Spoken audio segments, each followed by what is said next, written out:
Can't Wait for Christmas is a proud member of the Christmas Podcast Network. Check out all the shows on the network at christmaspodcastnetwork.com.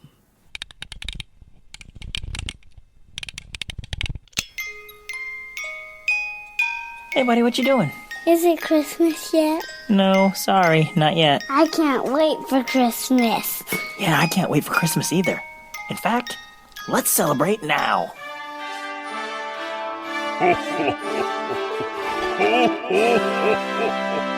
Welcome to the Can't Wait for Christmas Podcast.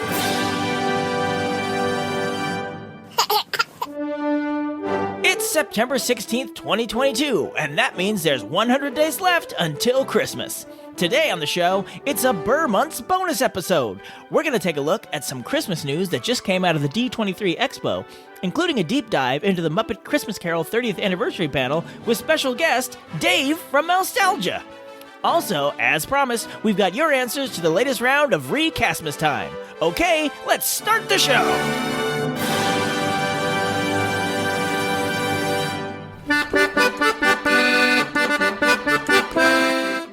Welcome, Yule Believers, to the Can't Wait for Christmas podcast, the show all about Christmas history, Christmas traditions, Christmas media, and everything else Christmas. Normally we come out on the 25th of each month, but today we're doing a Burr Months bonus episode to celebrate 100 days left until Christmas. Of course, the Burr months are the months that end in Burr: September, October, November, and December. That's sort of our way of letting us know that we're getting even closer to Christmas. And let me tell you, what started out as just a tiny extra episode turned out to be super awesome, thanks to the fortuitous timing of the D23 Expo and the fact that today's extra special guest, Dave from Mousetalgia, was in attendance and agreed to be on our show. Which leads me to our first segment, All I Want for Christmas is News. Baby, all I want for Christmas is news. Yeah. Give me that news, baby. Yeah, news. Yes, the D23 Expo was last weekend, and for those of you who don't happen to be Disney nerds, the D23 Expo is kind of like Comic-Con, but for Disney. They make announcements and presentations about upcoming projects from the movies, the theme parks, Disney+, Marvel, Lucasfilm, Pixar, all of that stuff.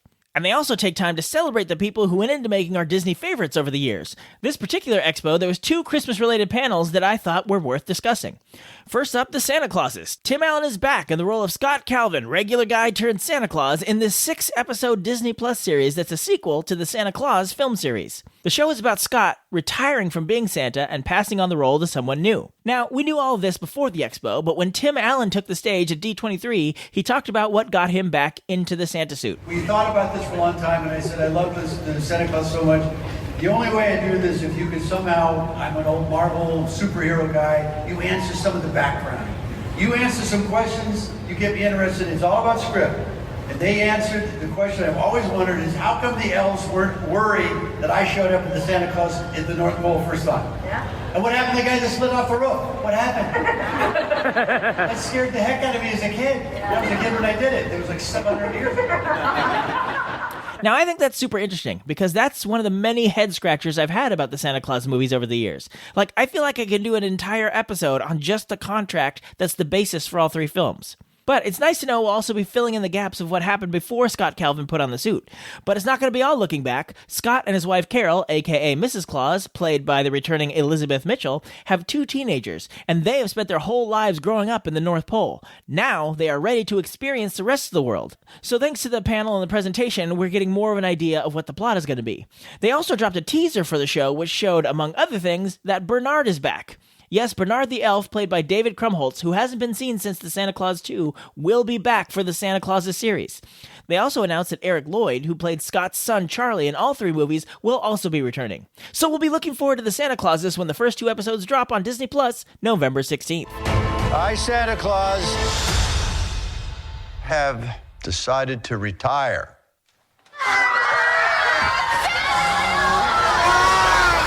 We have a grief counselor, right? But the other big Christmas event at D23 was the panel for the 30th anniversary of the Muppet Christmas Carol. 'Tis the season to be jolly and joyous. Fa la la, with a burst of pleasure we feel it alive. Fa la la, it's the season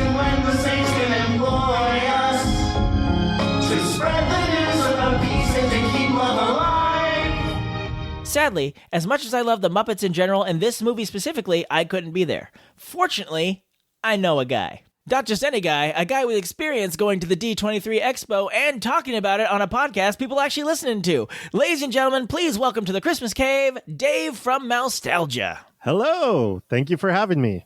Thank you for being had. So, it is a weird coincidence that we are on to talk about the Muppet Christmas Carol because our second ever Muppet-vember, which we do every November, we talk about the Muppets.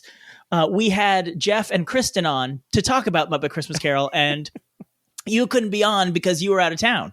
Yeah. Checks out. So now this is your chance to get in on the Muppet Christmas Carol talk in action. That's awesome. I'm glad I can be part of this.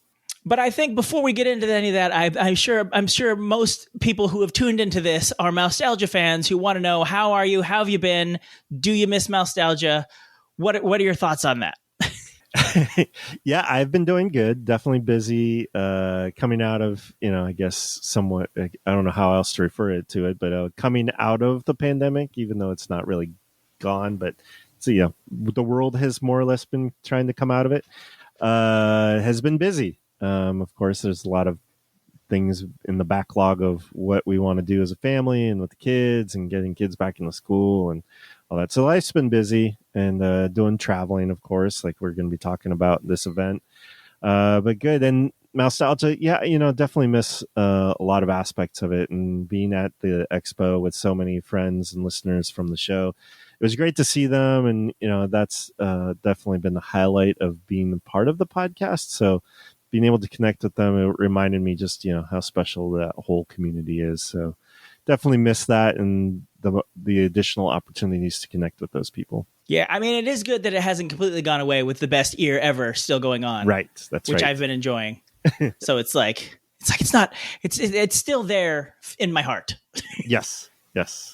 We are, it's not dead yet, Jim.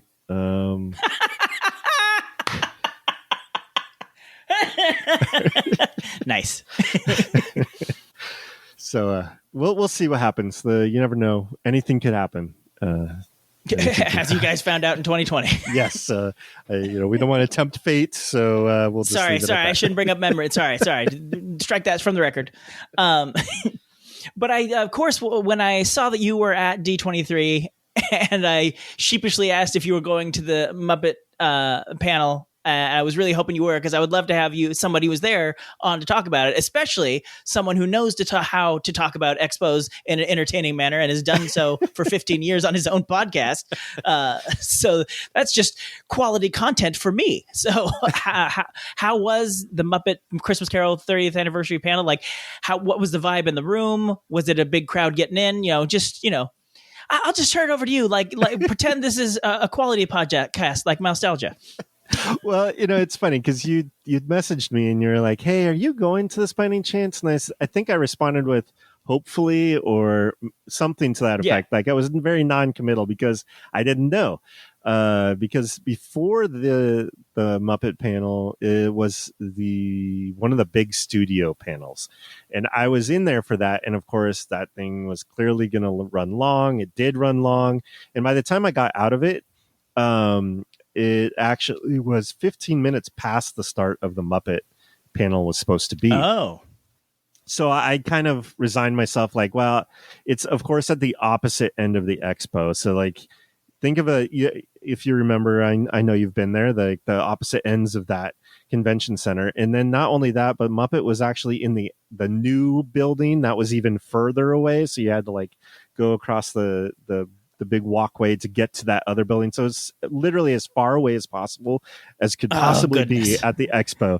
And it was already 15 minutes in. And so I was like, well, I guess I'm not going to go. But I ran into another one of my friends and I saw them scurrying away and I was like, hey, where are you going? What am I missing out on? They're like, oh, I'm going to the Muppets panel. I promised that I was going to go to it to cover it for media. And I was like, oh, well, I guess I'll go with you then. So I went along and we walked in And as we were walking in, the attendant told us, "Oh yeah, they started late. It's only been about 5 minutes." And I was like, "Yes!" So Nice. Walked in and they were still doing introductions of the panelists. I don't know really what I missed before that, but it also felt fitting because when I think of Muppets, I think of chaotic, and it felt like I was walking in chaotically. So it seemed like the right tone to set with the whole experience. But yeah, there was a huge line of people trying to get in still, even when we went in. So there was a lot of people. I don't know how many people fit in that room, but I would guess it was probably a couple thousand. There were a lot of people wanting to go see this panel. So I definitely felt happy and lucky. There seemed to be open chairs. I don't know if anybody got turned away. Sometimes they just decide to stop letting people in. I don't know if that happened. So, but I hope everybody that wanted to get in there got in there. I think that happened.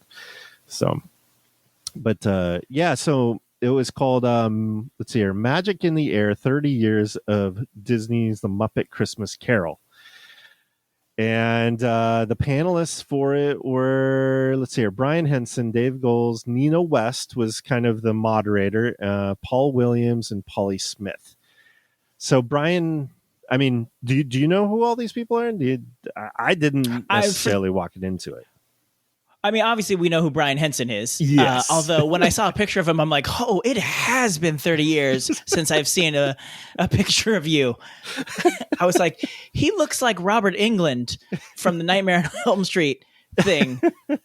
Like, yeah. I plays Freddy Krueger. Like, he kind of has like what, anyway, he's gotten older. Is my only point. And it's not meant as a dig. Like, I have also gotten older. The same 30 years have passed for me. I was just not, in my head, he is frozen as he was in 1992. Yes. And Dave Goles, he's I guess a Muppeteer, I guess, in he's voice. Gonzo. Yeah. He's like one of the only OGs that are still, well, he's like the main OG of like the three big characters, Kermit, Fozzie, and Gonzo. He's the only one still with the company. Right. Yes.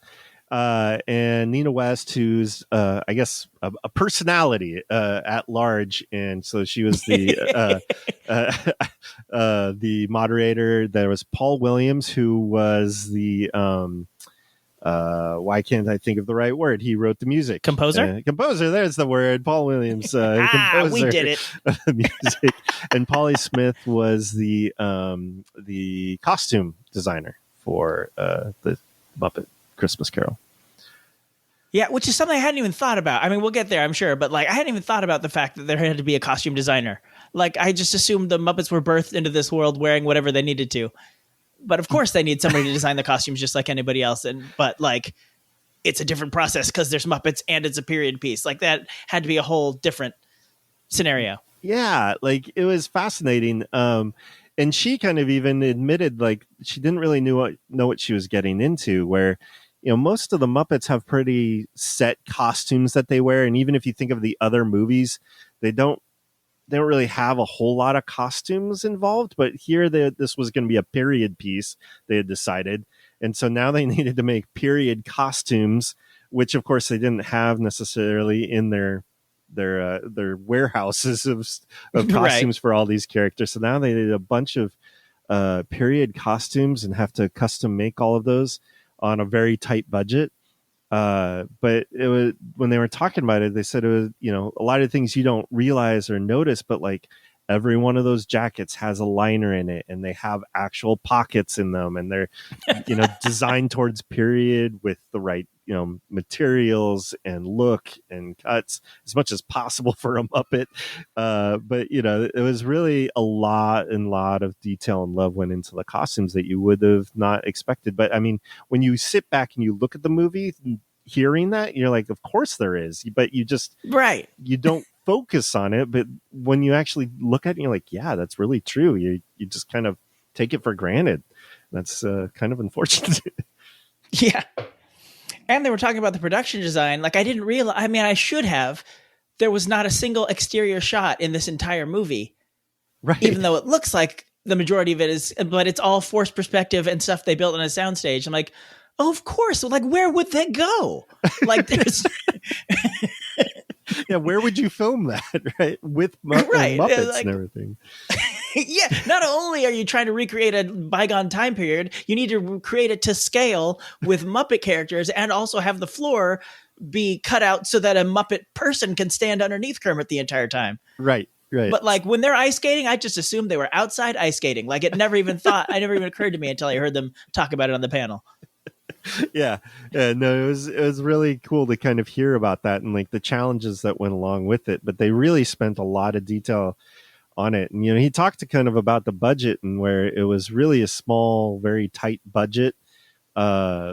And I think he even said I think he may have even made the claim it was like the smallest budget of the movies. That he did say that. He said, and I was when I said when I had Jeff and Kristen became Jennifer, one person, which is neither of their names.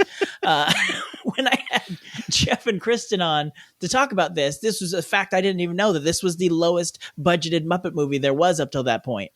I'm like, that's crazy, because it definitely does not look on the screen like a low budget movie. No, not with how many characters there are. Like we said, the costumes, they do not look like low budget costumes. The sets, everything about it, nothing feels low budget about it. I don't think, anyways.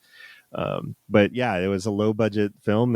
But they wanted to make it, and they were all passionate about it and put their blood, sweat, and tears into making it an amazing, amazing thing. Another thing I heard at the panel, this was from Brian Henson, that I didn't know when we did our last thing about this. I didn't know this was originally supposed to be a movie for ABC, and then they decided to switch it over to be a feature film. Like I had none, that never came across that in my backstory. So Bill slipped it to Jeffrey Katzenberg, who then calls and says, I read the script for ABC. It's fantastic. I'm stealing it from ABC. I want it as a movie. And my agent said, the great news is, it was going to be a $3 million TV special. I got $5 million for the movie. I was like, I cannot make it for $5 million. Not a chance. Yeah, that was pretty interesting. And I think there's kind of like an interesting side to that, well, first of all, yes, like it was low budget. And of course they decided they're going to do this for the theater, which is a big change, but also smart. But there was kind of a downside that went along with that, where I guess they were doing a test screening, and I think a kid had to go to the bathroom, and which that meant, and Jeffrey Katzenberg was like, well, we're going to have to cut time out of it because, here we've lost the attention of the kid and it's too long, so we need to cut it. And so what do they decide to do? They decide to cut When Love Is Gone, sequence, song, everything from it. And if Brian was very unhappy about that, did not want to cut it. Like, this is a beautiful part of the story, a beautiful scene, beautiful sequence. Like, it kind of ties everything together. I was talking to somebody else. They're like, the ending doesn't really make sense if you don't have that part. Like, it feels a little confusing if you don't know that is supposed to be there. But he convinced Jeffrey Katzenberg that like it would be cut from the theater, but okay, we're going to add it later on, for TV, we can add it because, if kids need to go to the bathroom or whatever, like it's less of an issue at home. If it's on DVD, VHS, whatever, it's not going to be a problem. People can pause it. So, and I guess he conceded and say, fine, okay, we can do that. But years go by and they got requested to do a 1080 remaster of the movie, and they could not find I skipped a part. So when they do is I guess they did the whole film. They have the negatives, they print to the negatives, and they make copies. And I guess the whole idea is you don't want to mess with that negative too much, right? Like that is just the gold standard of what this film is. So they start off with, they make 4 copies of that. Then they take the negative, kind of put it away, and it becomes sacred and nobody can touch it ever again. And those 4 copies, then they make copies of that. So then they make it was something like 16 copies of each of those. And then those are used to make copies that go out to the theaters, kind of thing, where there's this whole kind of multiple layers. And they made the cuts before, I think at that first layer, I think they made the cuts of, okay, we're going to take out that song and put it to theater. I think there was maybe some copies for VHS, but when they got to the 1080i, they couldn't find the copy that had the song still in it. And so for a long time we haven't had it, but as luck would have it, they found one of those original copies, and that is now going to be released on Disney Plus, which is huge exciting thing that we're going to be able to have the full version with the song available on Disney Plus. December 11th, I believe. Yes. So that was a really exciting thing. The crowd definitely got super excited about that. And it's funny because I remember seeing it in theaters with the song, but I know it must be a false memory because apparently it never was. But I only owned the VHS and the DVD until Disney Plus came out, so I've only seen it with the scene still in there.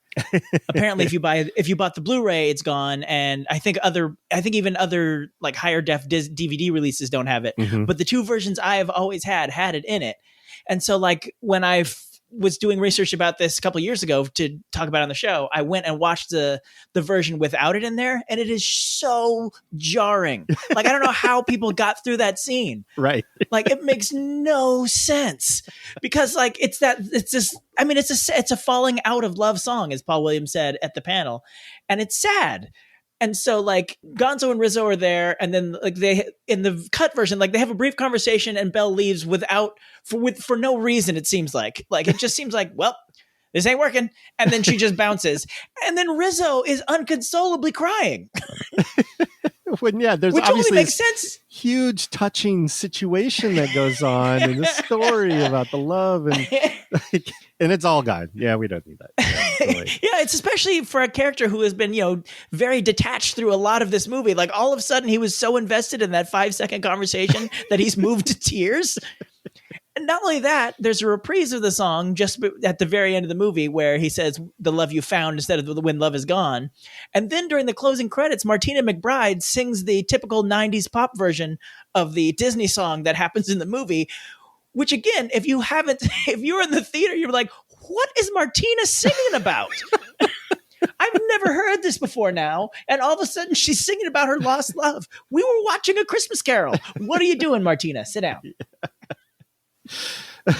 Yeah, it's Brian clearly admitted like it was weird. It was jarring for people. Like, yeah, he knew it, but he did what he had to do, right? Like that's the deal when you're making a film. But speaking of the song, we had this awesome privilege where Jodie Benson came out to sing When Love Is Gone live on stage. So we have Ariel coming out to sing it. And she did make a quick little jibe where it was like, well, you know what? Jeffrey Katzenberg tried to cut one of my songs too, which was Part of This World from The Little Mermaid. Thankfully, it didn't get cut.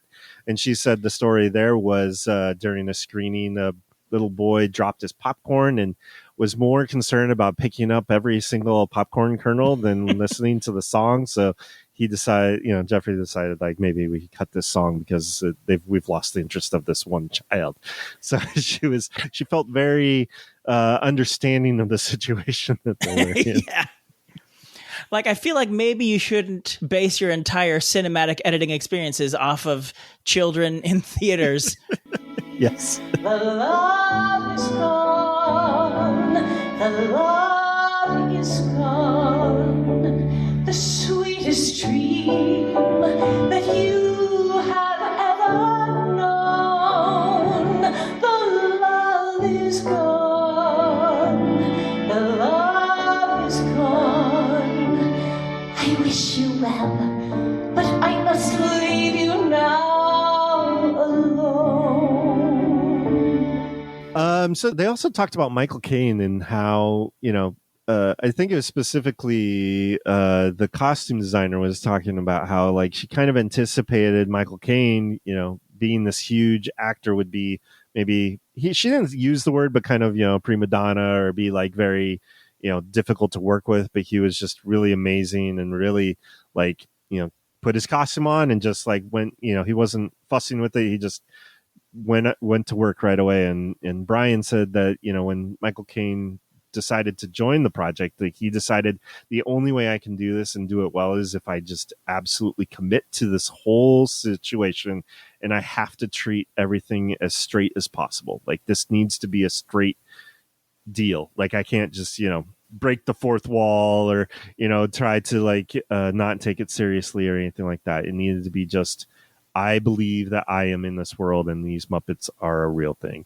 But he was great to work with, and they seem to all have a lot of respect for him, which I thought was really cool. Yeah, and it definitely, like he said, like something like he was going to treat this not like he was playing with the Muppets, but like he was playing with the Royal Shakespeare Company. Yes, and yes. It totally, like the reason it works is because he has that anchor to reality, where the Muppets have free reign to be levels of zany and serious all around him, like madly shifting in tone sometimes.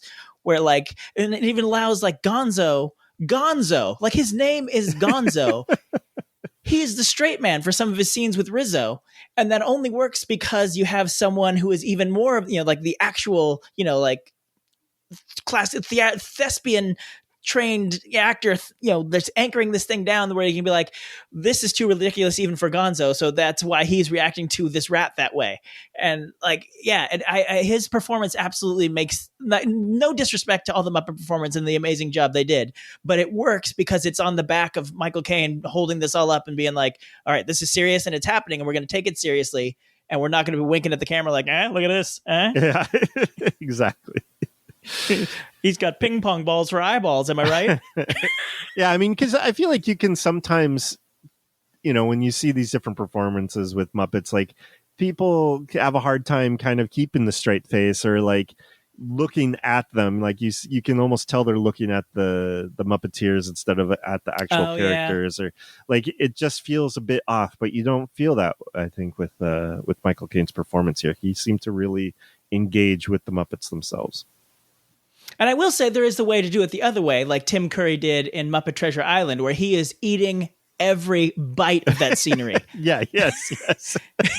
Like you either have to like completely go the other way or match them like crazy for crazy. And that's like, there's really no, anything in between there. And it just feels like a phony performance, but like, yeah.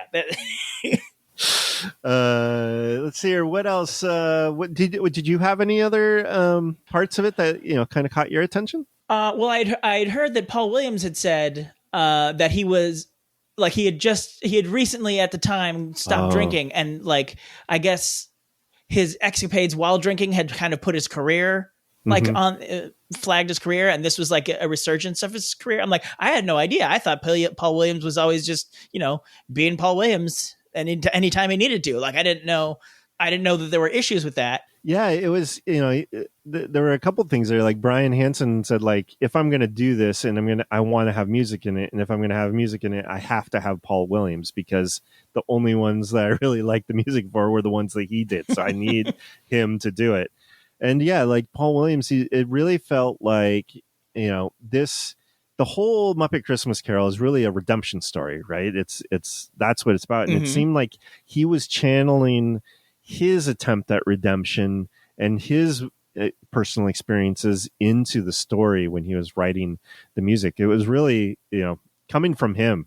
And, he seemed to, when he was talking about it, he seemed like it just kind of flowed, and it was almost a spiritual situation for him to write this music. And it was really touching to like hear him talk about it. Like he really put his heart and soul into this movie.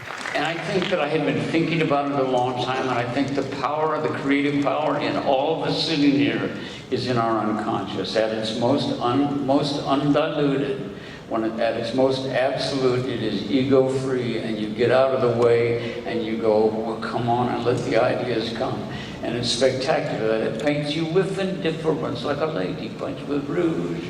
And the worst of the worst, and that most changing the curse, was the one that they call Scrooge. Oh, there goes Mr. Humbug, there goes Mr. Grimm. If they gave a prize for being mean, the winner would be him. What the hell? Where did that come from? It's just, but I put my name on it, words and music by Paul Williams, And it's funny, like as a redemption story, it works on several levels, because also this was the first major Muppet project since Jim Henson has died. So it's like this was the thing that said, like, can Muppets work in a post Jim Henson world? Yeah. And so in that way, it was kind of a redemption. Redemption is maybe not the right word, but kind of like you got to prove yourself. Yeah, absolutely. But yeah, it was a fantastic panel. I like I said, I almost missed it, and I'm really glad I was able to attend. I Muppets never disappoint. So true. And I don't know what I was thinking. I think, I was worried I was just going to be too late. I was going to be missing it, but I'm glad that I was able to attend, and of course, come here and talk about it. I think the thing that you may have missed at the very beginning was they introduced like Gonzo, Piggy, Kermit, Robin, and I think one other character, and the host just sort of interviewed them a bit. Oh, okay. Because I saw they came back out and sang at the end, but at the very beginning, I guess they were just asking them questions like, how they were actors in the movie. Mm-hmm. And like Piggy was like, yeah, I definitely took this part because it had Oscar written all over it. And Kermit's like, you didn't win an Oscar for this. And then Robin said something to the effect of like, oh, Tiny Tim was a great part, but when it was over, I felt there was so much more that could be done with the character, which is why Disney has just put a Tiny Tim spin-off series into development. What? Yeah, they have. Yeah, Christmas Carol 2, Tiny Tim, the Winter Soldier. Tiny Tim, Young and Thunder. Ooh, I watched that. Tiny Tim in the multiverse of madness. Ooh, yeah. We could start a whole Dickens cinematic universe. Guys, we cannot do this. No. We can do anything we want. I'm public domain.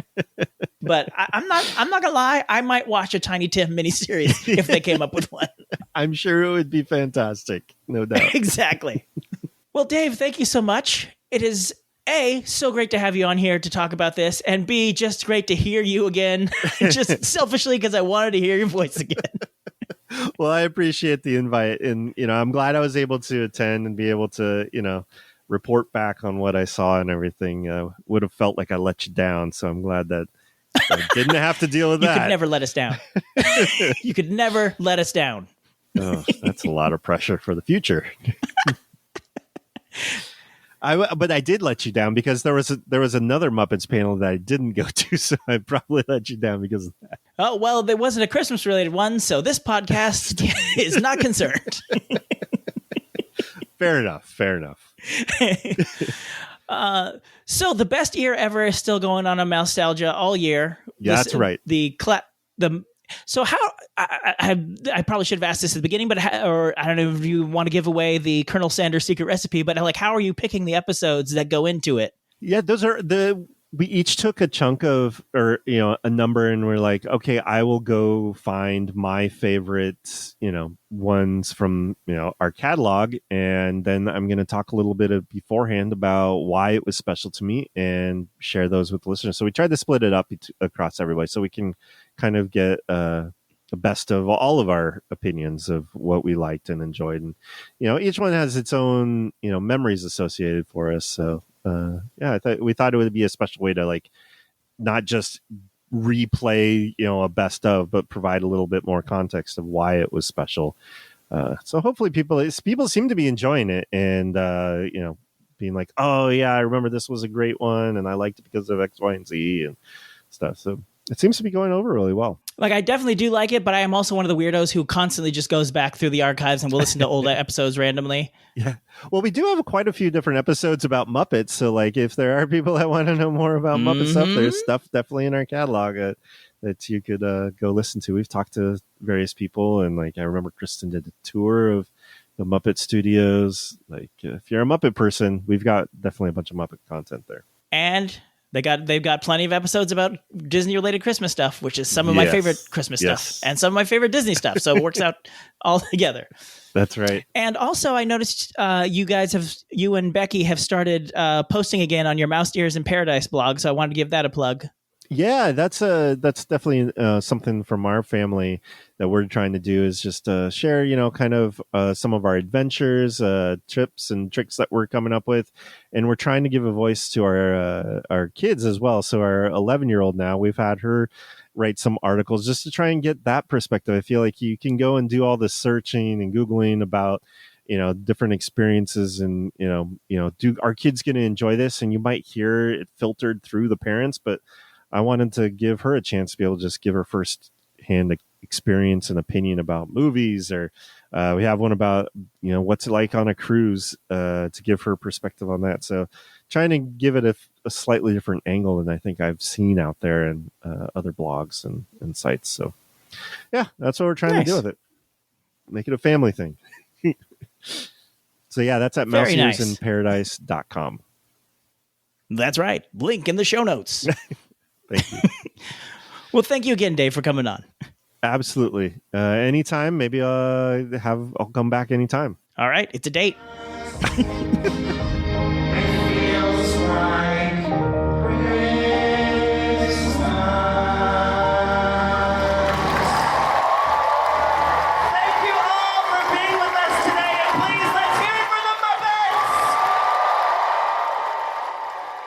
So great to talk to Dave and to learn more about the Muppet Christmas Carol. Now it's time to move on to our final segment, Recastmas Time. We're simply having a wacky Recastmas Time. All year, I'm asking you to recast the movies and specials we know and love every Christmas to see if you can make something new, exciting, or at the very least, interesting. Last time, I had you recastmas the Rankin Bass classic Rudolph the Red-Nosed Reindeer. Let's see what you came up with.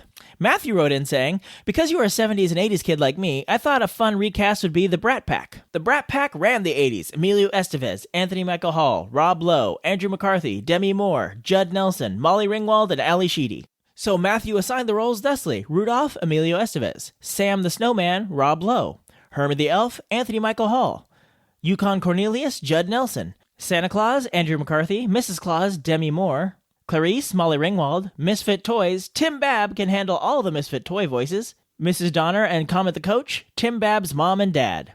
First of all, Matthew, you totally have me pegged, and I'm a total 80s kid. And Brat Pack Rudolph would be amazing. I don't know if I could do all the voices of the Misfit Toys, though, but I appreciate your faith in me. Yeah, you gotta have a real talent for voices to do something like that, huh? Thanks, imaginary listener. This sounds kind of like Mickey Mouse, but for copyright and trademark reasons, it's definitely not Mickey Mouse. Let's hear from Monica now. Monica's recastmas of Rudolph goes like this. Rudolph, Jeremy Maguire. He played Joe in Modern Family, and not only was he cute, but he also read off his lines really well for a young boy. Hermie the Elf, you, meaning me, Tim. It sounds strange, but when I rewatched parts of Rudolph recently for Recastmas, you kind of sound like him. Charlie in the Box, Steve Carell. Island of Misfit Toys, the Brooklyn Tabernacle Choir. I think they'd provide a beautiful musicality to the revamped version. Yukon Cornelius, Chris Rock. I love how you guys keep including me in these Recastmas things. And great choice for Rudolph as well. And of course, you gotta love Steve Carell. I could see him really making a meal out of Charlie in the Box. Finally, we have Gerald, who actually sent in some audio of his Recastmas. Okay, Tim, this is Gerald from Michigan. I have a pretty interesting recasting of characters from Rudolph. So we'll start. Rudolph the Red-Nosed Reindeer should be played by Eddie Murphy. Hermie by Chris Rock. Yukon Cornelius by Jack Black. Clarice by Liza Minnelli. The Abominable Snowman, Carol O'Connor, who played Archie Bunker. Sam the Snowman, Dick Van Dyke. Santa should be Joe Biden. Mrs. Claus should be Tisha Campbell. She was on several shows, comedy shows, and she's actually on a show right now on Netflix. I believe it's Netflix with Patrick Harris. Then going on with the characters, Charlie in the Box, Donald Trump. Dolly should be played by Bette Midler. The Spotted Elephant, Kevin Hart. Airplane, Jim Nabors. Donner, Barack Obama. King Moonracer, Roseanne O'Donnell. I think that would be an awesome casting. So that's those characters. And continuing on, Mrs. Donner should be Michelle Obama. Fireball would be Bernadette Peters, the Broadway star. Coach, Tim Allen. I think he would be fun in that role. Clarice's father would be Ricky Ricardo from The Lucy Show. Elf foreman would be Robin Williams. And the last character I have is Hank, and that should definitely be played by Jimmy Kimmel. So those are my recommendations. I hope it would make for a very interesting production. Man, I would love to see that. Okay, have a great one.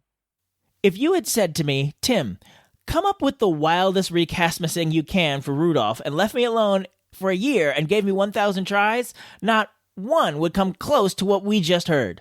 A few inspired choices in there. Dick Van Dyke would make it an amazing snowman, and I'm a huge Dick Van Dyke fan, and if you see him, you can tell him I said so. Plus, if he was the snowman, we'd get to hear him perform Holly Jolly Christmas, Silver and Gold, and of course, Rudolph the Red-Nosed Reindeer. I also like Eddie Murphy as Rudolph. He's got some great animated voices under his belt with Mushu from Mulan and Donkey from the Shrek movies. Ditto for Jack Black, who's great as Kung Fu Panda and would make a great Yukon. But so many great names in there. Robin Williams, Kevin Hart, Bernadette Peters. A lot of great things to imagine. You really took the sky's the limit philosophy and ran with it. Kudos. Thank you, Gerald, and thank you to all our Recastmas directors who wrote in with your choices. Now it's time to pick the next movie to Recastmas. And to keep with our D23 theme, let's go with The Santa Claus. Tim Allen has certainly made the role his own, but if you had to do a remake or reboot of the first Santa Claus movie, who would you pick? And let me save everyone the obvious answer right now. It would indeed be funny to cast Chris Evans, since Chris recently did a version of Tim Allen's other famous film role, Buzz Lightyear.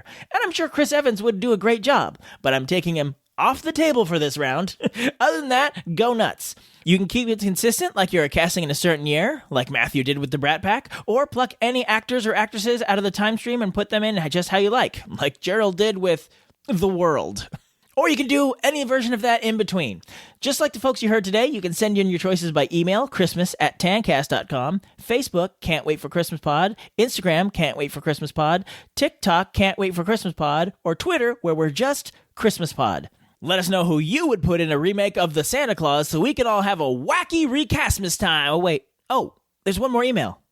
Did I miss a Recastmasing? It's from Jeff, who says, Hey, Tim. This has really been bugging me, so I want to give a suggestion for a renaming opportunity for a segment. The title Recastmas doesn't flow very well, in my opinion. Why not call it Mer Recastmas? It has the re sound in it, and it flows pretty well. Thoughts? Wow, Jeff, that is actually a much better name, but unfortunately I already made this jingle, but next time I'll work up a new jingle because that is a much better name. But for now, we gotta end with this. We're simply having a wacky Recastmas time. And that's our bonus episode. Thanks for stopping in for an extra dose of Burr Month's Christmas fun. And another huge thank you to Dave from Mousetalgia for stopping by and giving us such a great report on the Muppet panel. Okay, I only have a little over a week to get working on the next regular episode, so I better get to it. I hope you're enjoying the Burr Months now that they're here. I'll see you on September 25th with our next regular episode. And until then, Yule Believers, keep laughing all the way. And that was Christmas 1983. Actually, Dad, it's 2022. Oh. Thank you for listening to another episode of the Can't Wait for Christmas podcast. If you like what you hear, please subscribe to us on Apple Podcasts, Spotify, Stitcher, Google Play, or wherever you get your podcasts. Remember, if you leave us a review on Apple Podcasts, aka iTunes, and email us about it at christmas@tancast.com, we'll send you a free Can't Wait for Christmas sticker. If you'd like to see the show notes or leave a comment on this or any other episodes, you can go to our official website, can'twaitforchristmaspod.com. While you're there, you'll find a link to our official Zazzle store, where you can grab customizable t-shirts, ornaments, stickers, and all sorts of other Christmas-themed items all year long. We'd love to connect with you on social media. On Facebook and Instagram, we are Can't Wait for Christmas Pod. And on Twitter, we are @ChristmasPod.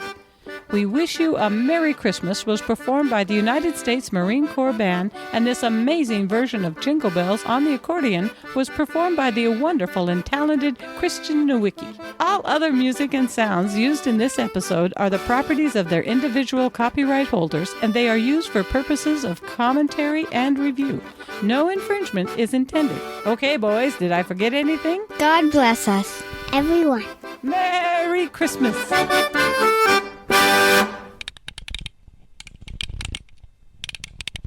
Normally, we come out on the 25th of each month, but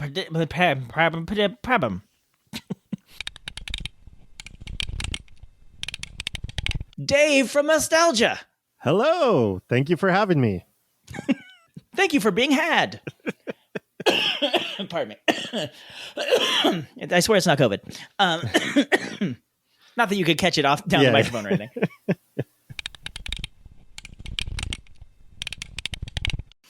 Like, I feel like maybe you shouldn't base your entire cinematic editing experiences off of children in theaters. Yes. Although, on the other hand, if they'd had my 7-year-old in a test screening of the new Space Jam, maybe when he started, instead of watching the screen, turning around and watching the flickering lights because he found that more entertaining, maybe they could have made some cuts and saved that movie. Because that legit happened. Yes, you got to read the room a little better.